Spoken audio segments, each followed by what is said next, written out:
Well, it's my great pleasure to welcome now Larry White. Larry White is professor of economics at George Mason University. He has done a lot of very well-known research about the history of free banking, about banking systems, about gold and financial systems. Lately we have had now experienced a period of sudden, relatively high inflation in the States and in Europe. And though thus people might start to look for alternatives, two alternatives that come into my mind are gold and cryptocurrencies. You researched on both. Yes, they came into my mind too. So I have a book that came out last month entitled Better Money, Gold, Fiat, or Bitcoin. So those are the three candidates I see for monetary systems going forward. And I try to compare and contrast the strengths and weaknesses of each of them as monetary standards. And as you say, fiat money doesn't look as good now as it did a few years ago. We've had this burst of inflation. However, if we look back at recent history, I mean, we had a sort of gold standard up to the Bretton Woods system, but it basically collapsed, and the usual explanation is that the supply of gold was too inelastic and therefore forced countries into deflation. Haven't we? Yeah, Are we not that done with that the was gold not the standard? problem. That was not the problem. The problem with the Bretton Woods system is that it relied on the United States government, who were the only holders of gold, the only central bank committed to redeeming its currency for gold at $35 an ounce. So the system relied on the U.S. making good on that commitment, but the U.S. printed more money than was consistent with keeping the dollar at $35 an ounce. And when it came time to decide whether to tighten monetary policy or end the commitment, they shut the gold window. They said, we're not going to redeem the dollar for gold anymore. So we've been on purely fiat systems since then, since 1971. Would you favor a return to a gold standard? If there were support for it, yes. I think the classical gold standard, by which I mean the gold standard before the First World War, before it was really fatally wounded, worked quite well. And it worked especially well in countries that didn't have central banks. So it's a more automatic, market-disciplined system. The governance of it is decentralized, so there isn't a single point of failure, which is a central bank which makes mistakes. So there's no one issuer. In a system of decentralized node issuer free banking, as you referred to earlier, every bank is issuing currency, or every major bank is issuing currency and deposits redeemable for gold, keeping their own gold reserves. And if one bank makes a mistake and can't meet its obligations, it doesn't end the gold standard. It just means that bank is no longer participating. But the system goes on. Prone to bank runs because banks would always have an incentive to cheat? Historically, it's not prone to bank runs. So if you study the history of banking outside the United States, you learn that bank runs are not inherent to a fractional reserve system. So the example I studied in my dissertation was the Scottish banking system, but there was Canada, there was a successful free banking system in Switzerland, in Sweden, in many other places. And banks established their own reputations. In order to attract customers, they had to be safe. We see it today in offshore banking systems, right? These banks don't have any deposit insurance. They don't have any lender of last resort. And so they have to be safe if they want to attract depositors. And how do they be safe? They don't make long-term loans. They match the maturity of their assets to the maturity of their liabilities. They don't to have the point where they have to be saved by the government, like Credit Suisse right now. But but I'm talking about offshore banks that are not under have no bailout promised to them, they have to behave responsibly. But we've created great moral hazard in the system by regarding banks as too big to fail.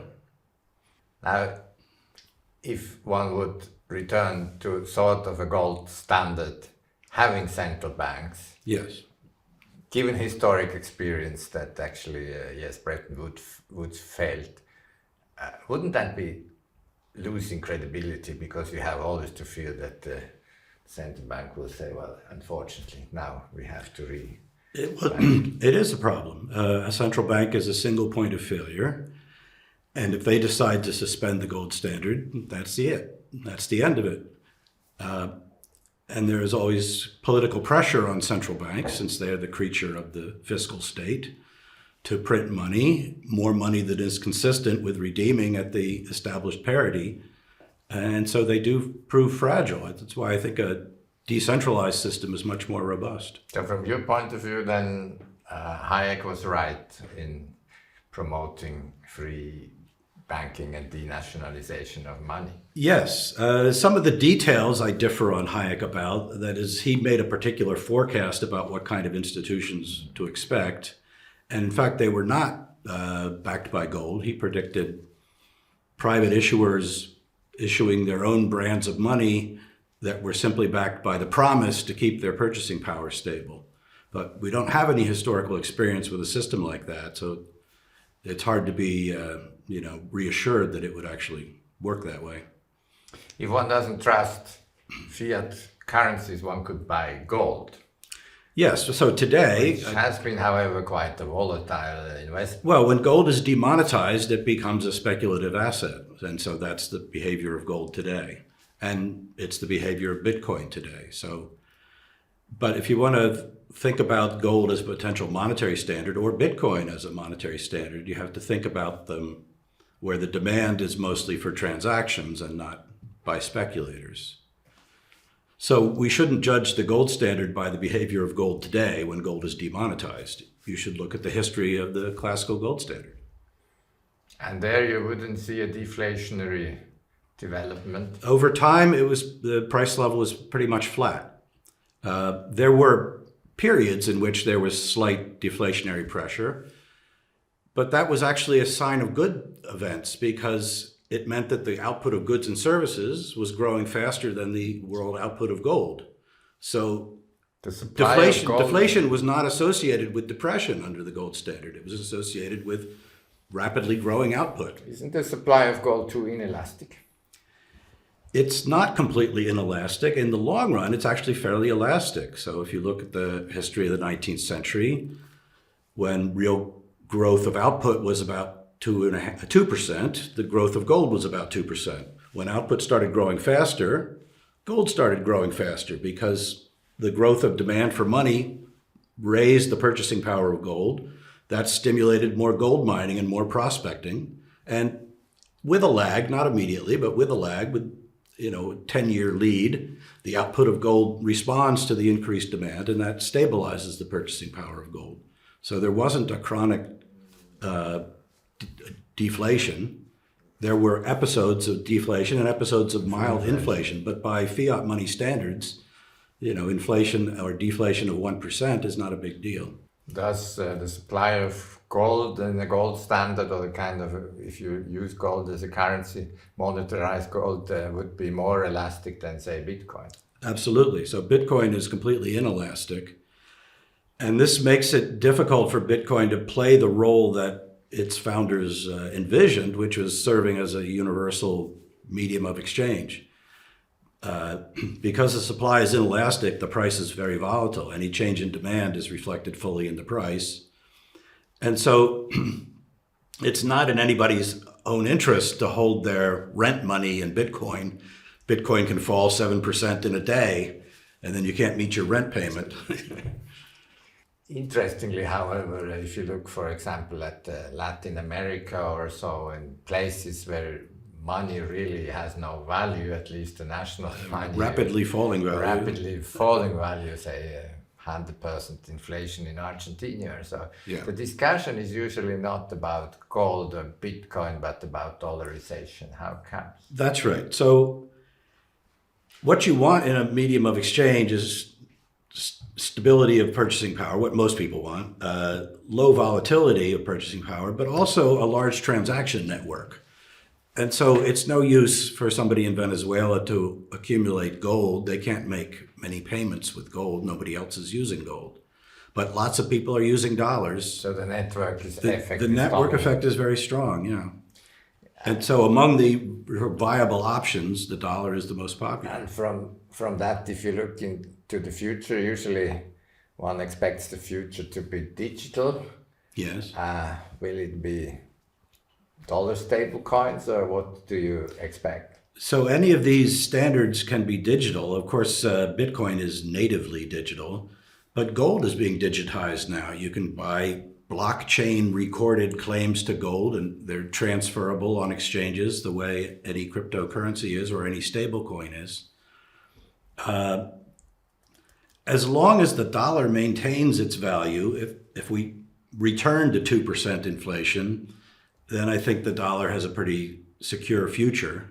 And the use of digital claims to dollars, stable coins, makes it easier for people around the world to put themselves on a dollar standard. They don't have to get physical $100 bills. So at least we see increased competition. Yes. Was Hayek right in the sense that currency competition enforces discipline even to, say, the dollar? Yes, I think that's a very important message of his, that when we just rely on giving the central bank good advice, we don't always get much result. If we try to constrain central banks by legislated rules, that may help, but the rules aren't self-enforcing. So the European Central Bank had a price stability rule in its constitution, and they said that means less than 2% inflation. And now, right there, they hit 10% inflation. It's now slightly waning, fortunately, but the rule was not enforced. Nobody lost their job. There hasn't been any discipline placed on the bank as a result of widely missing its target. So it's proven hard to get any kind of real, serious, credible rule on a central bank. And lacking that, competition from alternative standards is a very important disciplinary device. Best is probably rules and discipline for central banks and market competition in as free as possible.